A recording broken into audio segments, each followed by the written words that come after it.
A partir deste momento, estaremos transmitindo para a comunidade espírita de Ponte Nova e região palestra realizada por Ana Paula Aleixo Lana com o tema Adoração, da Fraternidade Espírita Paz e Renovação. Amigos e companheiros de jornada, é sempre uma alegria estar com vocês. Agradeço a Deus pela oportunidade de pararmos alguns minutos para refletirmos sobre os ensinamentos de Jesus. Abordaremos hoje o tema adoração.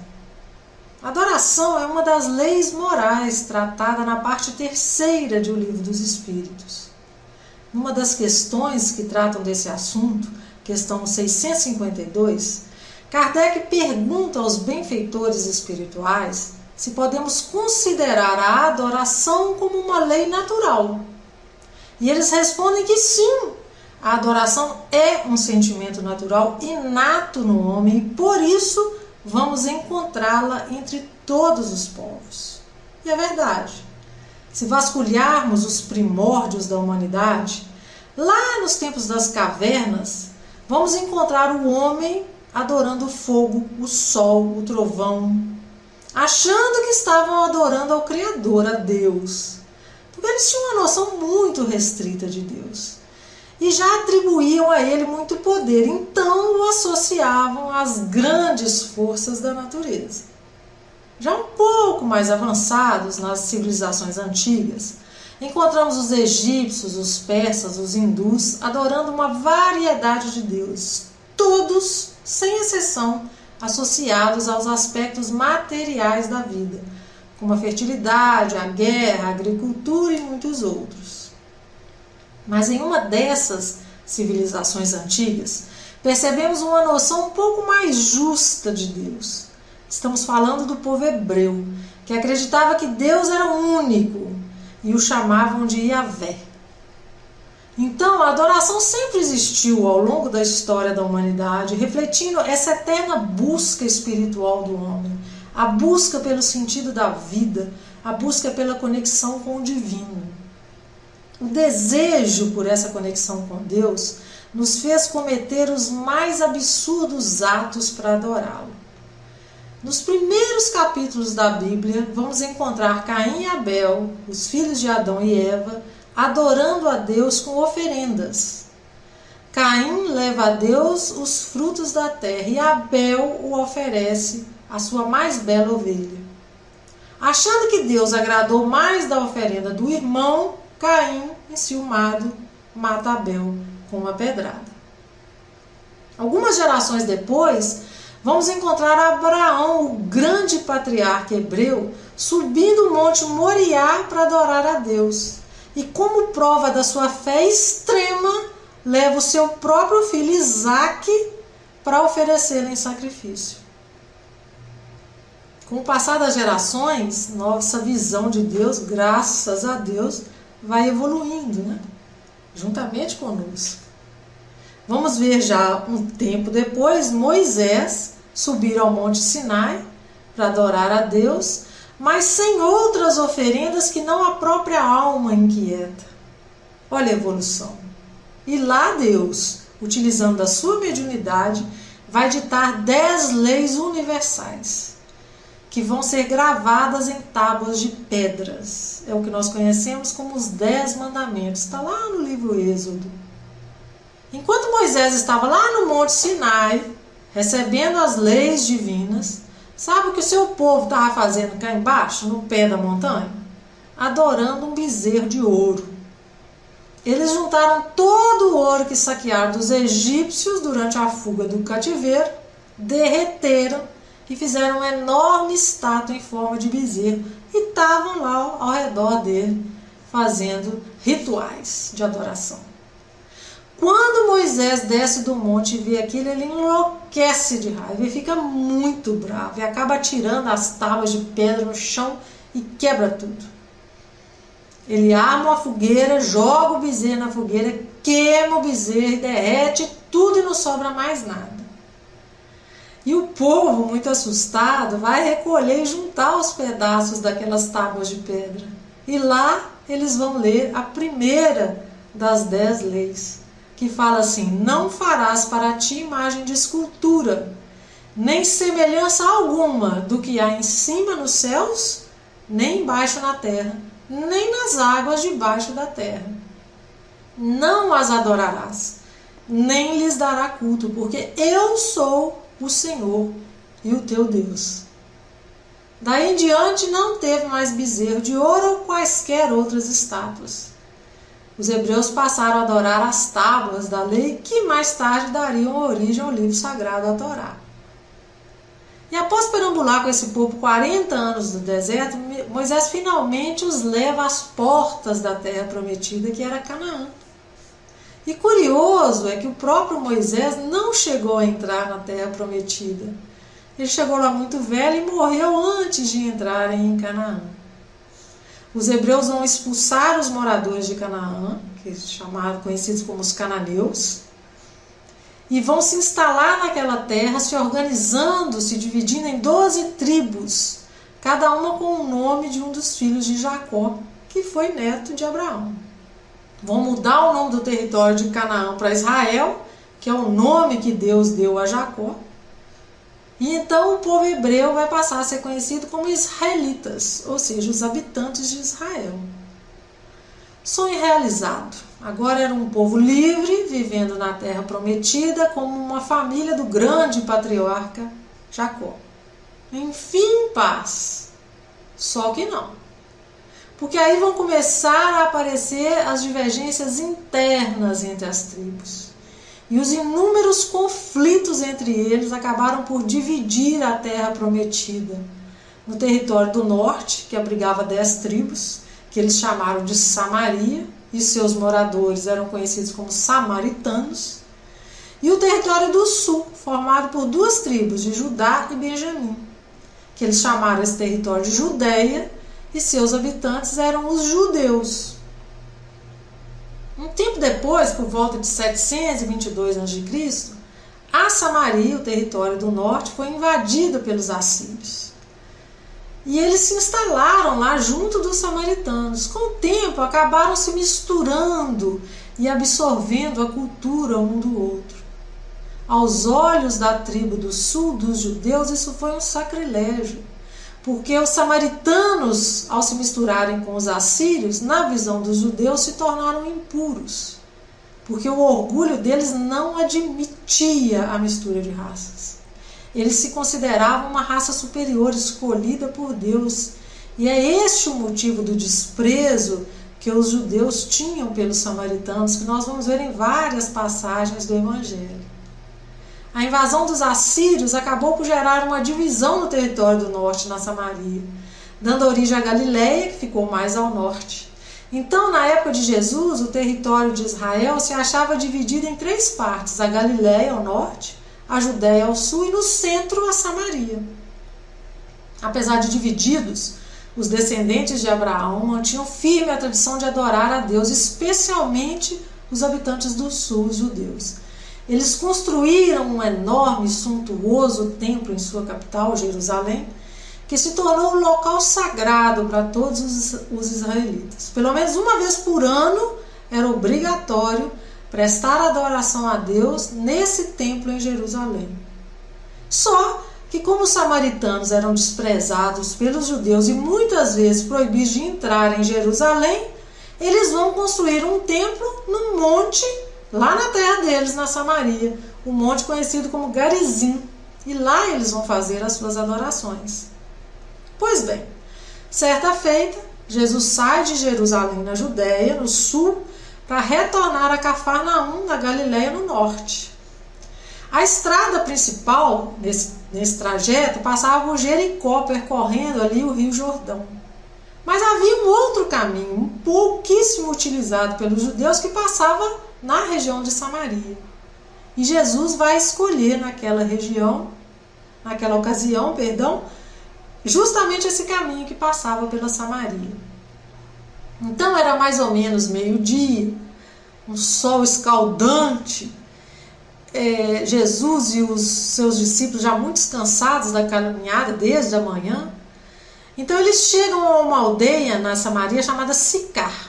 Então Então Jesus pede aos seus discípulos que entrem na aldeia e procurem algo para comer. Enquanto isso, ele os aguardaria no poço sagrado de Jacó, que ficava à entrada dessa aldeia. E lá ele ficou sentado à sombra de uma grande árvore à beira do poço, quando ouviu um cantarolar triste de uma mulher que se aproximava, com certeza indo buscar água nesse poço. A mulher, ao se deparar com um desconhecido sentado à beira do poço, reconhece imediatamente se tratar de um judeu e possivelmente da região de Nazaré, pelas roupas e pela forma do cabelo. Ela fica muito incomodada com aquela presença inesperada e pensa em voltar, quando ouve uma voz firme e suave: mulher, dá-me de beber, porque tenho sede.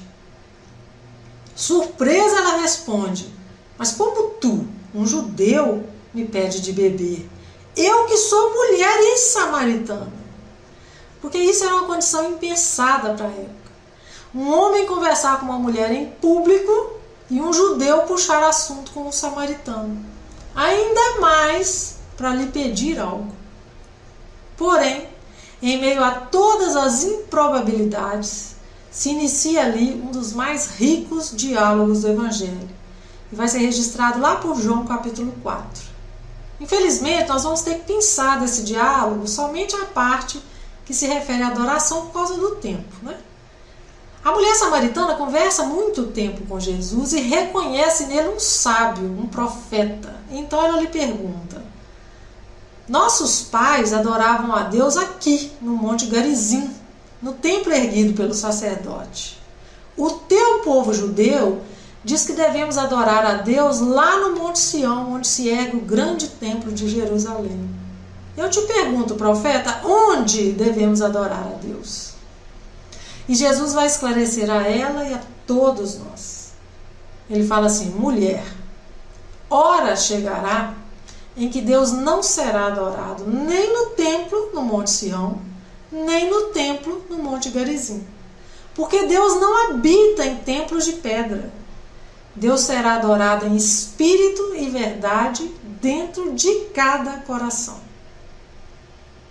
A partir desse ensinamento, uma nova compreensão sobre adorar a Deus se abre para nós.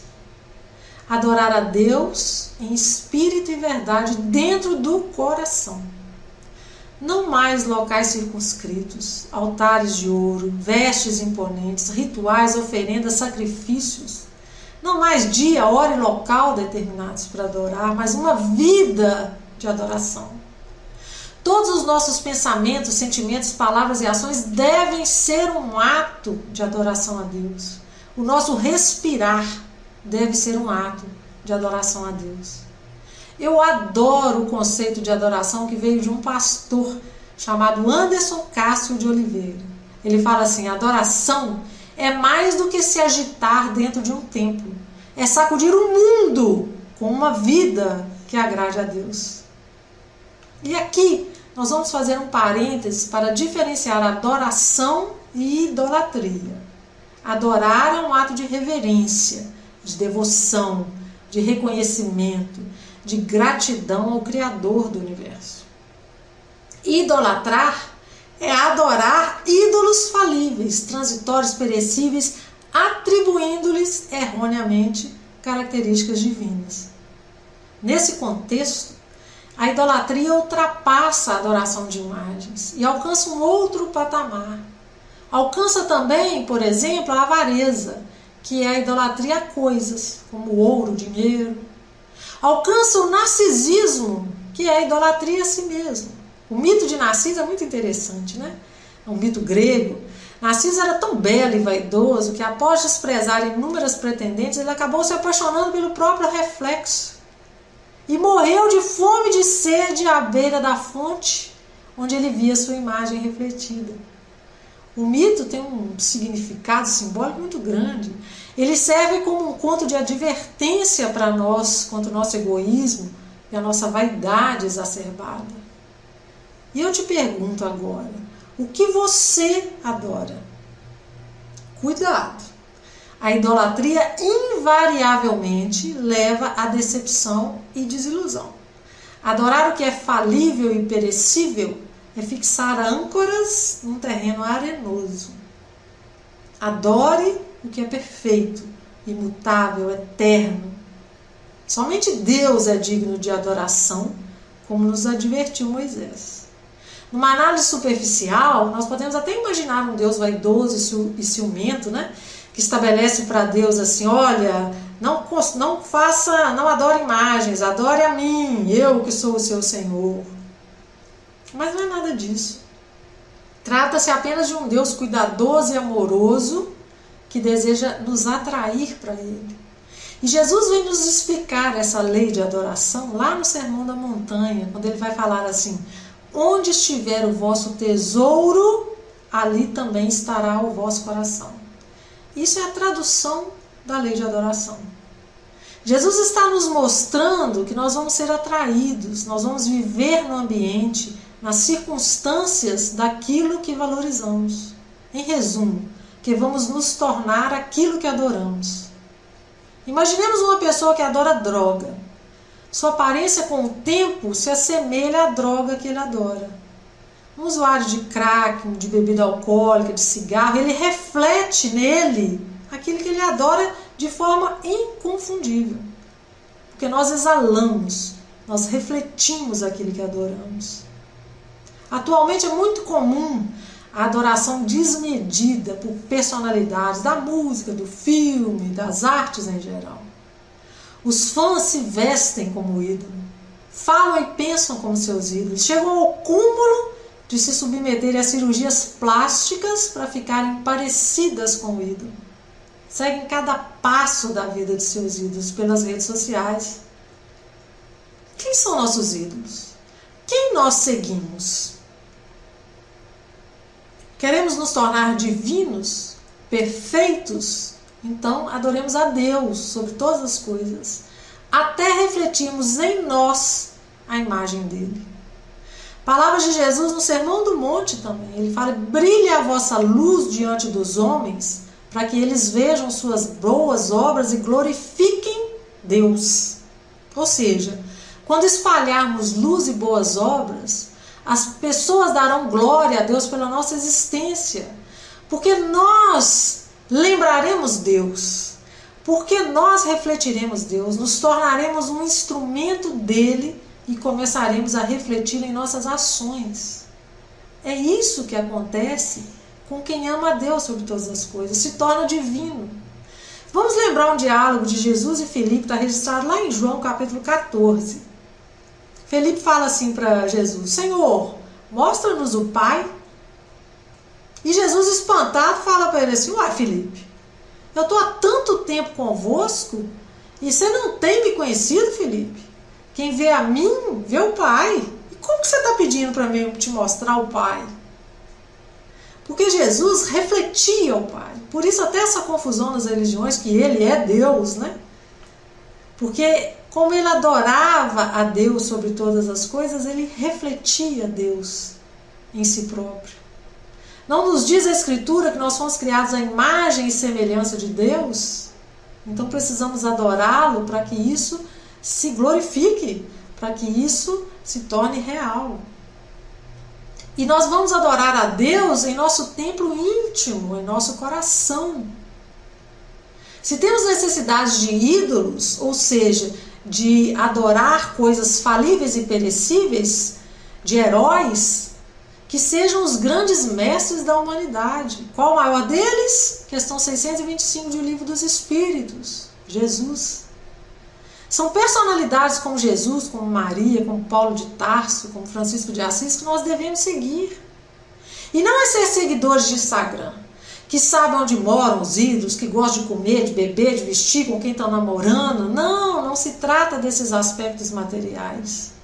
Nós precisamos conhecer a vida moral dos nossos eleitos, para seguir os exemplos, a conduta, a postura.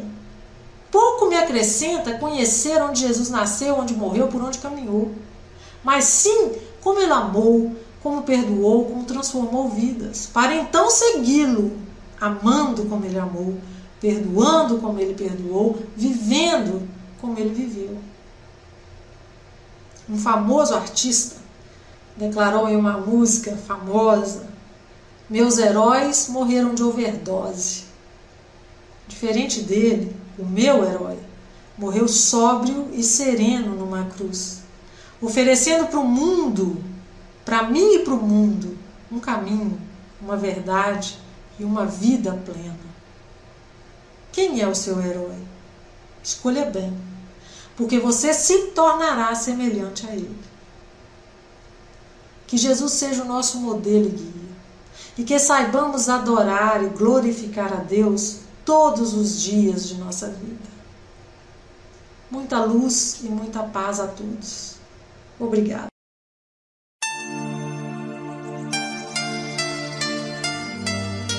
Termina aqui a palestra da Fraternidade Espírita Paz e Renovação. Boa noite.